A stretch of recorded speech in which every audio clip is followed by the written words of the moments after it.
Hey YouTube, here going to talk about things going on in the world around us. As you guys know, I've been talking about this podcast for a bit these past few weeks with my past couple videos, and we are getting launched here. So for my audience here, I'd like to introduce you all to my um, activist partner in the creation of this. What's up, Tyler? All right, what's up, Christian? Well, thank you for welcoming me on your channel. I've seen some of your stuff, really good stuff. I've known you for years. Uh, you're one of the strongest activists I know, which is why I decided to do this with you jointly. So I really appreciate your work and your care, not just for obviously family, but for your community, man. And truthfully, that's what the Liberty Movement, where we met, that's what it's all about. Yep. It's unfortunate now though that with everything going on, things have fizzled to the point where nobody's even thinking about the Constitution anymore. Yeah. And it's up to us and other people like us to really get the heck out there and bring our circles together and our wagons in, Mm-hmm. and then pat each other on the back for what we've done. Because what we've done, what they've done. Because I can't compare it to some amazing activists in our time, not just like who have, worked out plans of action to change community and government. Recently, I'm talking about like for the past 50 years. John Lennon, for example, he was an activist in his own, Yep. we can go down the list. And so that's the reason why I wanted to start this, because truth be told, they would be rolling over in their graves to see guys like us, people like us, sitting back and doing nothing. And so, I don't know, you and I have worked together. We've changed people's hearts, minds, and souls on government and life just in talking to people at campuses, you're talking to people on the sides of the street. If we could do it there, we can do it here. A lot of people are obsessed with the internet, which is something new to me. I mean, not new to me, but I've never been one to be obsessed with the net. Yep. I've got my own life. We do off-roading and parajumping and gliding, and I mean we do everything. Tyler here does guns and shooting and camping and family, and I mean he's all about living too. So it's kind of new for me, not for Tyler, but new for me to be behind this thing right here. It's a little strange. Yeah, I'm gonna jump in on that. Okay. Yeah. Oh, I just want to let our audience know, for me included, even if I do have a channel where I do vlogging, my primary form of activism isn't the internet. Both Christian and I are very involved in getting our sleeves rolled up and doing a lot of the hard work when it comes to activism and a lot of different facets. So in terms of laying the groundwork for having you guys understand us, I guess I ask this next question and leave it out to Christian. Christian, you and I met in the, as you mentioned, the Liberty Movement. I believe it was 2011 or 2012, and during Ron 2011. Paul's 2011, during Ron Paul's one of his campaigns for presidency. And at the time, Christian was the California lead for the Youth for Ron Paul movement.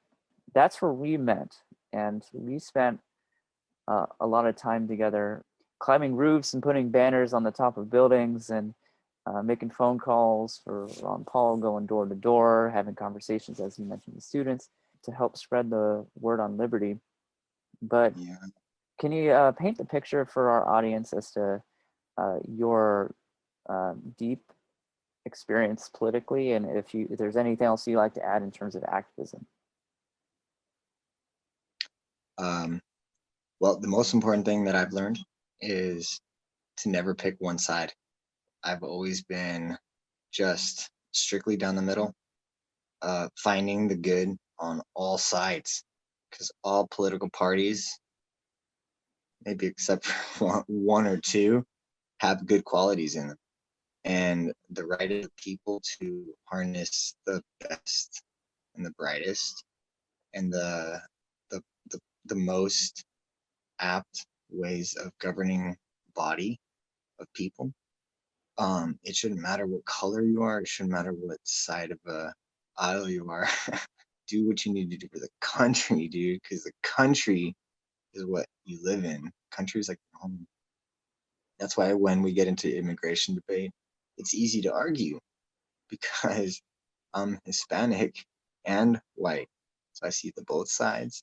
I have both in my family. I started off as a Democrat, like most, you know, minorities do, and young minorities do. And I learned fiscal policy and government and constitution, and it quickly made me a conservative. It's not that complicated, but I still have some respect to the Democrat Party because they do hold some good stances. Well, they used to. Now, not really so easy to see. It's changed quite a bit over the years. In the beginning, they had actual moral ground. That's where I jumped into the party as an anti-war Democrat. I could not stand seeing Bush invade Iraq or Saudi Arabia. I saw the Gulf War when I was younger. I was really young, but I saw the first Gulf War, and I sat in front of the television, literally like jotting down how many soldiers of each branch of the military they were sending to certain areas of the country because I found that to be interesting as a child. Imagine what kids go through now, seeing how much the government is able to manipulate how kids think and, and what they see and what they're allowed to say or what they're not allowed to say, what they're allowed to wear now with this shit. It's kind of exhaustive. And I thought I had it bad back then. I woke up by the end of high school and I realized like I need to get involved. So once I got into college, I got involved. And then I quickly, when I learned enough, once I got involved, I switched parties. And after Ron Paul, when Tyler and I here met, uh, I was actually a constitutional conservative. So I believed in fiscal responsibility, but uh, social liberalism, like or modernism, more so. Just government out of my bedroom, out of my paycheck, out of my hair, straight up out of my church. They don't belong in certain places. They're the Constitution, the government, a certain list of responsibilities. And over the years, because the country got bigger, they added more and more and more and more responsibilities to more local and state governments. And so I've heard it said that our country, and this was a really interesting debate I had once at a party years ago with some guy, and we actually got into an argument at this party, but everyone was watching. It was like it was a show between me and him. It was amazing because we through almost a half the party, we were debating of how he thought the United States was like the European Union. And I was like, what are you talking about? The European Union has boundaries and borders where if you cross countries, it's different sovereignty. And that's where I was at the time. He was arguing more of a simpler way of seeing that all those countries together each have their own bureaucracy. So we were both right. And so now I see that though, that our country is so convoluted, complicated, and full of people, and full of businesses, and full of money, and full of media, and full of so much that it gives you a headache, literally. Um, that now rules are broken left and right, and no one does anything about it.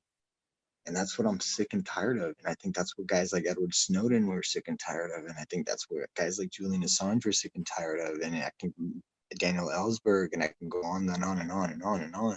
There is some really amazing guys out there, and girls and women, um, and really, really like passionate patriots Yep. who didn't care and they just stood up. And they need homage, man. They need homage. Like Yep. Christopher Dorner. Christopher Dorner wasn't even in politics, and he was an LAPD officer, and he came out against LAPD corruption, and they destroyed his life. Mm-hmm. They ripped him apart. Mm-hmm. He was a hero, not because he killed anyone. That's obviously wrong. But Mm-hmm. he had everything stripped from him because he was doing something right. Yep. What is that? What Right. is that? Mm-hmm. That's where my blood starts to boil, and I get like, and I want to like, and I get mad, man, because everyone else around us who are asleep, who are sheep, they're adding fuel to the fire, because it's our job that when we see something wrong, we do something about Right. it. And it Yeah. seems like no one does anything about it.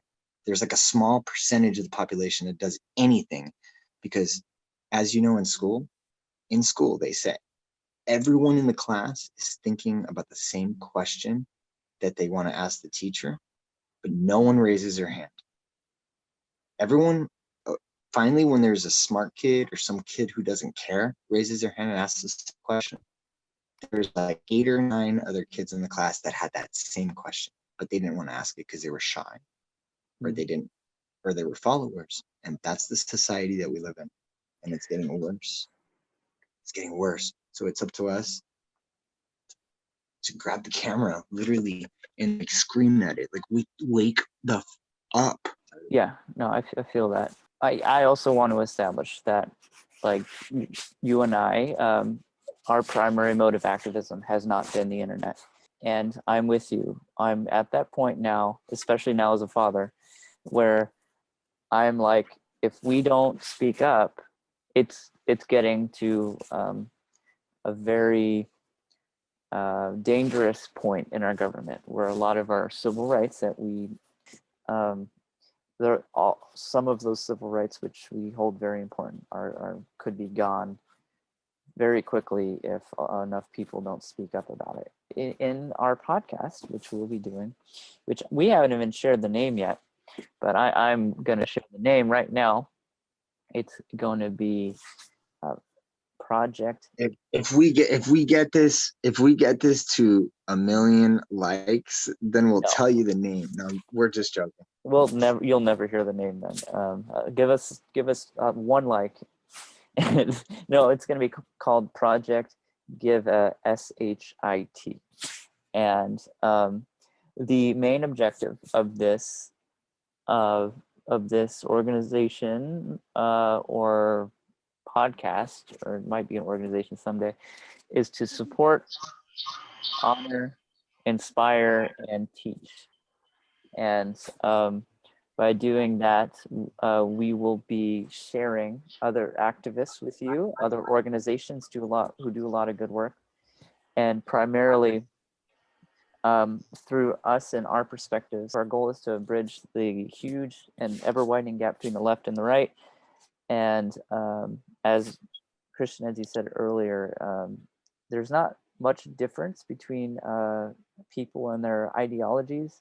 I think people see the same problems. It's just they get really hooked and tunnel visioned on people's solutions. It's people often see, oh, your solution is different than mine, therefore be against, you must be dismissing my problems. And as long as people can understand, we all see the same problems, just have different solutions. We can just Yeah, talk about the solutions and get to those solutions faster. And exactly. yeah, and there's other stuff I want to establish, but before we get too long in the tooth here, um, you are very humble in the sense that you haven't shared yet your extensive political experience. Do you want to float your boat for a second and Oh, do that?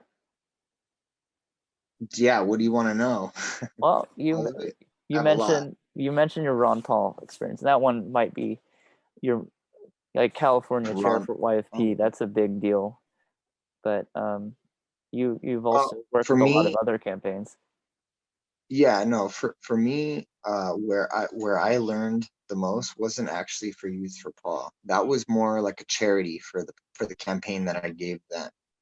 That was like, thank you for being awesome. And I was good with college infrastructure.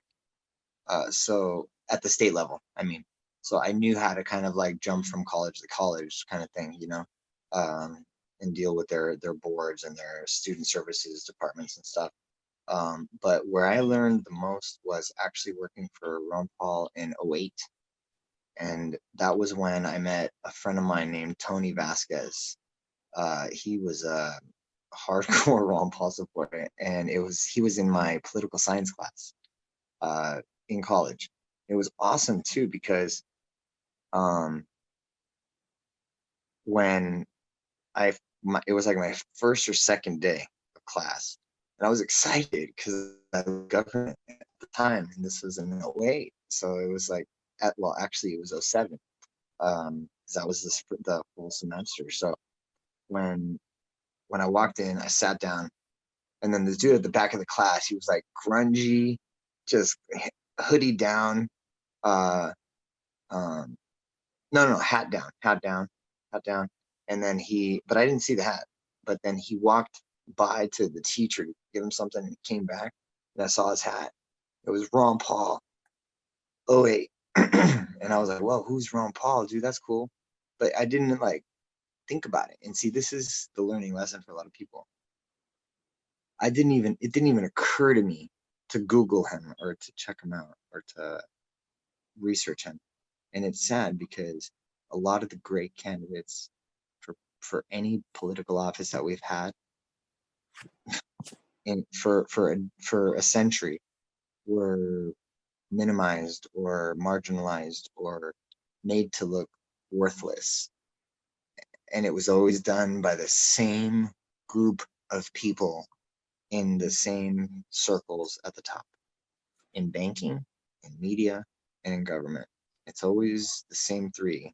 There's also the occasional educational professionals, career professionals who also do run amok in the liberal party. But you know, it's sad once you start learning how everything is interconnected. Um, that's what gives you the experience. And so when I was on that campaign, the reason why is because I confronted Tony after a little while, and I'm like, "Who is that guy?" And he told me all about him. He gave me a flyer. And at that point, him and I started going door to door.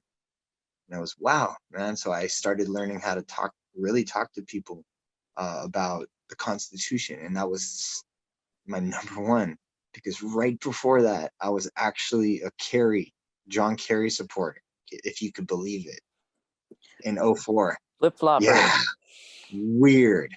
I went from that to the Constitution in 4 years.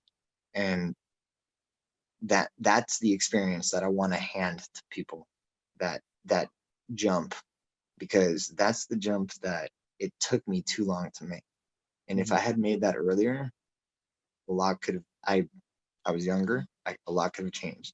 And it's not to regret, because I changed a lot of minds. Me and Tyler, we did tabling at Pierce, no, I'm sorry, at Cal State Northridge, and it's a Cal State University Northridge campus. And maybe Tyler can mention it. When he did that, he also learned how to talk to different groups of people, different kinds of ideology. And that's what I learned in '08. And what I took from my experience in '08, what I took from my experience in working as a statewide student representative for the California Community College system, which I'll get to in a minute. That's more experience. Um, that same experience in being able to talk to people who you don't agree with, but you find that little kind of like fruit that you guys could both agree on. And that's where you build into something bigger so that you could have some kind of civilized discourse.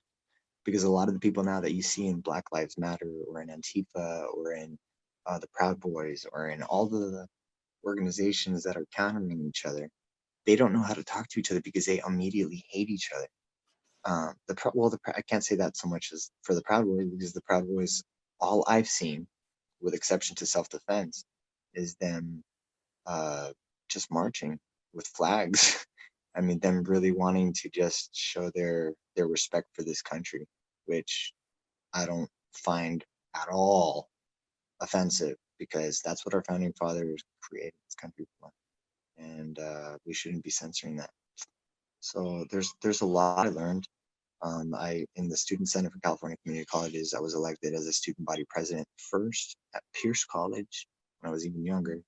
Um, and then from there, I went to a conference in LA, in downtown LA, and it was like 110, 111 community colleges. It was just community colleges, but it was 110 community colleges there, and each one had a group of representatives, a delegation. Thank you, delegation.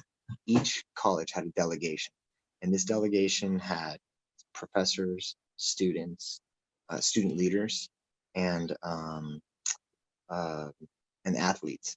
It was really cool because all these groups, and when we got together in this big conference, we had a huge called General Assembly. We had a huge vote, and for some reason, um, before I was even student body president, I went to this, and so I went with the student body president at the time, and she said, "Christian, why don't you just run?" I said, "But wait, don't you have to be a student body president at our college? I'm not one." She says, "No, you can be one next year." It's like, oh, okay, cool. So I ran, I won. Then I ran at my school, I won. Um, and for a 2 year time frame, we we went to Sacramento and we lobbied with our House representatives up in Sacramento for community college students' rights. And yeah, man, that's a whole can of worms. That's a lot of stuff that I learned there. I got to speak to the governor. I got to talk to all the senators and representatives in the House and the Senate, in Sacramento, the legislature. I learned how to read bills. I learned how to find problems to solutions that not even congressmen have. So I would walk in with a report that I compiled of all the problems a certain area had or a certain college jurisdiction had. And then I would give solutions, and then I would give the senators or the representatives actual a list of solutions that they can pick from that they would like. And so it would be good. I helped a lot of bills go through for the education department in California, so, at the time, and they were textbook related, because at the time we were having some major issues with textbooks, and that opened up the door, man. That's what opened up the door. Just Cool. pushed me. Once that door is open, how many politicians did you work with? Well, my biggest one in the beginning was Obama. I actually worked for Obama, and then that's when I switched over to Ron Paul. It was 2007. Uh, Um, then there was Ron Paul. Then there was Alex Padilla. Um, then there was Kerry Benevolio. I helped elect Ted Cruz for Texas Senate, his first election. Made 8,000 phone calls. But I did that in D.C., and I think I had already known Tyler at the time. I worked for who else? Well, like I said, Ron Paul. I worked for Rand Paul. Mike Uh, Lee? we make we make calls for Mike Lee of Utah, Mm-hmm. who is awesome, by the way. We've talked about this. You gotta check him out, man. He's amazing. But yeah, I would have to actually look, because I wrote a list of all the congressmen that I've worked for. It was really cool to look at. It's kind of like the list that Mm-hmm. guys write of all the girls they've ever dated. I was like, cool, look at this cool list right here, man. Yeah, yeah, It's like, whoa, it's like this long. yeah, and most recently you work with the Tulsi Gabbard, Tulsi and Gabbard too. Thank you. yeah, I don't know why I forgot that. You know why? I was disappointed. yeah, with Disappointed in him, man. with how it So all ended. it's sad. I mean, I was disappointed in Obama, of course, too, but I made a lot of phone calls for that punk. Uh, you know, I didn't make any phone calls for Tulsi Gabbard. I worked for her campaign at the higher levels. So we were talking about how to strategize for Los Angeles, actually, with the leaders in the campaign. which was really cool to be on those phone conferences. But I kind of did that with Ron Paul, but with Ron Paul, I ran the phone conferences. With Tulsi Gabbard, it was different because it was a Democrat candidate again. I was jumping, but because Tulsi Gabbard, and you know this, if anyone does know her, Tulsi Gabbard is a representative for Hawaii, and she's a Democrat, but she is staunchly anti-war. However, she's a major in the military, in I believe it's the Air National Guard. You want to correct me? I'm drawing a blank right now. You're right. Yeah.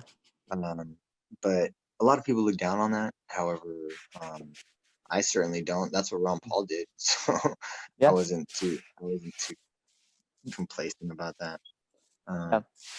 But I learned then too not to put too many of my uh, eggs in a nest, as they say, because they asked me for a lot of advice because of what I knew, and I gave them a lot of ideas. And what got me upset is that I gave them a lot of my workups, and some of them they used, but they didn't use it all the way. And then some of them they didn't even pass up the chain, which left me wondering what the heck. Those were my best ones. What the heck were they doing? And the campaign was floundering. And I'm sitting there looking at it like, I gave them better ideas in this, and they're not doing anything with it. They literally, it's like what Bernie Sanders did. They pretended to run, and then they just dropped out. It's Yeah. kind of what made me. It made me lose my mojo. And I've got a kid. Yep.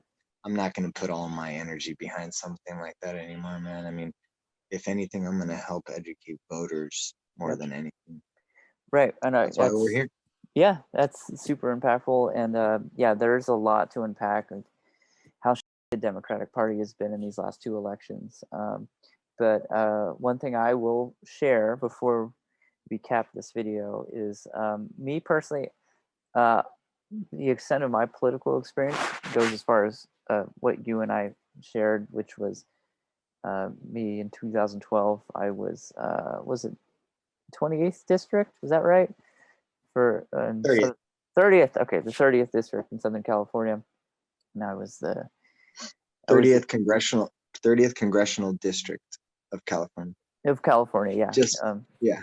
Yeah, and just so people know, Cal State Northridge is in that district, and I was the chair of that campus. And the conversations I would have with people, as you know, if I'm in Los Angeles, are going to be mostly with liberals who are very far on the left, very progressive, and yeah, especially some districts. It's like if you run Republican in some districts, they laugh at you.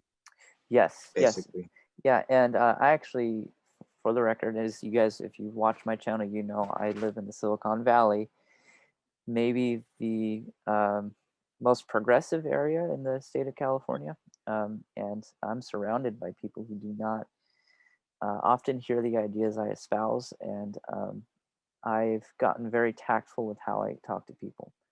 But with politics, I put politics down in 2012 when they how Ron Paul, um, it never made sense to me. Ron Paul is attracting the type of crowds you're seeing right now that Donald Trump are getting, and at the time Mitt Romney was attracting the type of crowds Joe Biden is currently getting. No, Somehow, you're actually wrong. Mitt Romney actually got crowds. okay, what kind of crowds was he getting? Biden doesn't even have crowds. Right. Yeah. And Okay. if he has crowds, they're like a mile away behind a Right. fence, Right. and like 5 masks and a visor, Lysol. Yeah. So that's a bit of an Where exaggeration. you could buy right here, by the way. Right. So that's a bit of an exaggeratory statement. The point is, Ron Paul is getting by far the most crowds, and the other candidates in the primaries were not getting near that amount. And somehow it came time to to the big convention, the RNC. They tried a brokered convention, and the strategy they tried was completely ignored blatantly, just like what happened to Bernie Sanders in 2016 against Hillary Clinton. Yes, thank you. Thank Yeah. you for saying that. That's what I was going to tell the audience, actually, because it's history repeating itself. And when I told everyone on the campaign for Tulsi what was happening, I said it happened already, and they were all shocked. None of them knew what happened to Ron Paul. So if you're a Bernie bro, you're a Bernie Sanders supporter.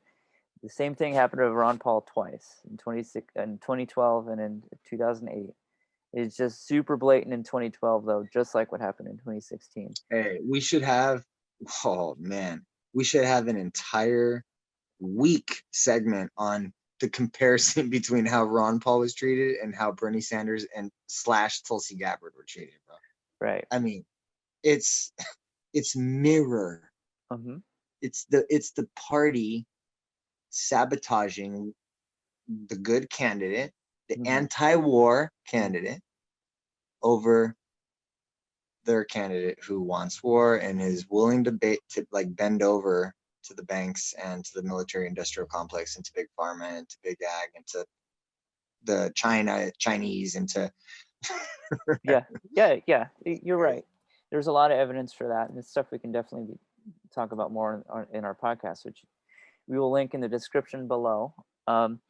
But something else I'd just like to share, just so our audience knows, I was personally done with politics in 2012. Christian hooked me back in again in 2015 and 2016 for another organization he was a part of, the Blue Republicans. Um, but I wasn't nearly as involved in that because I was out of school and I was in the midst of a television career, which, as some of you may know, is very busy. oh But yeah. yeah, but my focus shifted from Thank you. My focus shifted from politics to more local level activism. I've been very involved in homeless outreach, and from homeless outreach and getting involved with city council stuff, I also was looped into doing some more global outreach stuff. So those are things I really care about because you get to see more results. But all that being said, is this channel won't just be political. We'll be talking about all sorts of issues. And my main objective with this channel is to empower you as the audience to improve as activists, as well as to get connected with lots of different organizations and real activists. I really, really, one of my big pet peeves in the world right now is there's a lot in abundance of internet activists and people who will just put on like the hat that says BLM and then go out in the street, take a picture, take the hat off, jump back in their car and go home. And that isn't productive. I have seen that. That's unbelievable. That video, man. Mhm. I couldn't believe that, dude. And of course, it was some millennial girl, man. Come on, man. There's a compilation of a lot of different people doing it, and I've seen that girl too. There is. Yes, Wow, I just saw one, man. I just saw yes. one. I thought that was amazing. Mhm. There's Yeah, more. there's Wow. more. Yeah, it's something that is adding fuel to the fire of divisiveness, which is really plaguing this country right now, and it's leading to the amount of violence we're seeing right now. So we want to put out the fires of violence with some new ideas for you as the audience. And I'm just going to throw this at you guys really quick. My personal three rules for activism is: one, really care about what you're doing, so much so that you challenge your own biases and you never write someone else's story. Two, don't become a useful idiot. Joseph Stalin said that one of his biggest allies for him being in power were useful idiots, so don't become that. And three, your goal should always be to help people in this world and this world in general, not to just get people in power just because they share the same political party you do. And that's it for me in terms of this interview. Christian, is there anything else you'd like to add in terms of how our organization is going to run, or this podcast, or anything else you want to share with our audience? No, besides the fact, well, yeah, besides the fact that I wanted to thank you for having this time to do this, and like I said, the care to do this is so important to me as a fellow Earthling. People need to care, man. That's all. And with regards to the organization, we really don't have anything structured. Um, this has really just been inspired by how Tyler and I have had such good talks in the past, and we're both willing to take some time out of the day to help the people who are on YouTube or behind the computer screen to actually become more educated on certain aspects of not just politics, like he said, or community engagement, but also civil discourse, just to be able to understand how to have a good conversation with somebody without immediately picking a side and then dividing and conquering, because that's all the media and our government has done. And a lot of people can't break through that that curtain. But once a person does, once a person swallows that pill, they're able to see everything. And Right. all I want to do, my whole mission, is to get one freaking person to look behind that curtain and then walk in, because they Mm-hmm. will. And then my second biggest and final goal for this is to bring about, like I said earlier, a homage to those who have put their blood, sweat, tears, reputation, and lives on the line to go out and make a change Yep. and be the voice of the silent majority. Mm-hmm. A lot of the people who are probably watching this video or will watch this video or will listen to us in the future have never heard of these unspoken heroes. And Yep. that gets me so riled, because these unspoken heroes are sitting behind jail cells, rotting away Yep. under government surveillance and torture, government camera in the corner of their prison cell. Julian Assange. Just never, and they have kids and family outside it, man. And all they were trying to do, all these people were trying to do, is wake people up. Yep. We need to say thank you. Mm-hmm. We all need to be saying thank you. Mm-hmm. Yeah, we don't even say thank you to Martin Luther King anymore. We don't even Right. say thank you to Thomas Jefferson, who really, like, or John Adams, who did so much for the creation of this country, to take it away from the tyrannical United King, well, England at the time, um, which is literally history repeating itself, because we're here we are again, Yep. all over again, man. I mean, Tyrant 60, bro. Come Yeah. on, come on. I mean, obviously, bro. See the word tyrant Yeah. that exists because of these crooked people who Right. have made our founding fathers roll in the grave. Yeah. Yeah. That name, I wanted to originally name it Tyrant 180, but it was taken at the time. So, So you just cut it in half. Very cool. or a Very third. Yeah. mathematical of you. Yeah. Yeah. Cool. All right. Well, that's our introduction. Again, the description in our video, if in our podcast, the link to it will be in the description below. Check it out, and we will see you there.